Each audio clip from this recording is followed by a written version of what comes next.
Засгийн газрын тэргүүний зүгээс танхимаа хэрхэн бүрдүүлэх нь өөрийнх нь бүрэн эрхийн асуудал байдаг.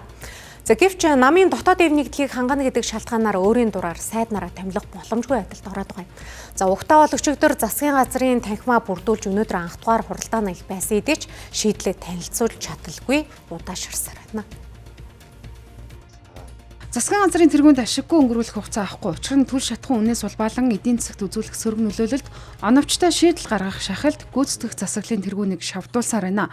Гэтэл танхим нь хоосон өөрөөс нь үр сайд авахгүй учраас Орос улбаны улсын шатхууны гэрээг байнгын ороонд бичлэн танилцууллаа. Ерөнхий сайдын зүгээс засгийн газраа урт настай удаан түвштэй байлгахын тулд зайлшгүй сөрөглөгч талуудын эрх ашигыг хангахын сацуу улсын хурлд судалтай бусад намуудтай ч эвсэх байдлаар доод тал нь улсын хурлын 70-аас дээш гишүүдийг багцлсан бүлэг фракцыг зангидах шаардлагатай болоод байна. Бүх сайд нарыг өөрчлөөд явна гэдэг чинь боломжгүй болчиход байна шүү дээ. Одоо ингээ гэрээ хилцэл хүлээгдсэн. Тэгээ одоо ялангуяа түвшний асуудлууд ингээ айгүй олон асуудлууд нэн тулгамдсан байна. За дээрэс нь бүтцүүрэлтхэн хөндий гэхээр нэг юм төсвийн тодтгол хийгээд нэг сандал ширээ хаяг самбар болоод баахан халаас илгээ болох гээд байна шүү дээ. 3,000 орчим юм байна. Одоо сул орон тоонууд байна.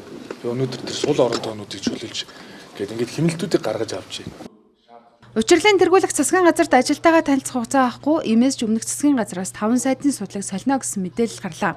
Шинээр томилогдох сайд нарт инх амгалан найдлаанаар өмнө нь яригдсан яамдуудаа толгойлох бол жагсаалтын нэгээр сонгогдсон лувсан жам цолоод сандаг очир нарын аль нэгийг хот байгуулалт барилга орон сууцчлалтын сайдаар мөнх сайхныг эрүүл мэндийн сайдаар үүрийн туяа гэр бүл хөтөлбөр нийгэм хамгааллын сайдаар томилох ерөнхий сайд асан зандан шатрыг засгийн газрын хэрэглэх газрын дараагаар томилж магадгүй гэсэн таамаглалууд яригдж байна.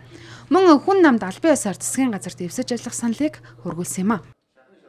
Одоогор бол яг нөгөө салбарын асуудлуудыг бас эцэлээгүй байна. Ер нь бол яхаа өмнөх нөгөө зандан шатар ерөнхий сайдын засгийн газрын үед бол бас боловсролын сайдаа бид нар өгөөд яамаа өгөөд тэгээд эрчим хүчний салбарт бас тулгамдаад байгаа эрчим хүчний реформын ажлуудаа үргэлжлүүлж бас хийх. Ер нь бол эрчим хүчний салбар чинь бас хүнд байдалтай байгаа шүү дээ.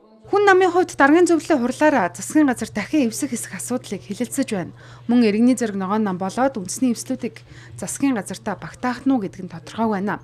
Хэдийгээр олон нийтийн дунд үндэсний эвлэлийн тэргүүн номтой хоёрыг шадар сайдаар томилно гэх мэдээлэл гарсан ч албан ёсоор баталгаажсан санал тавьсан зүйл алгаа.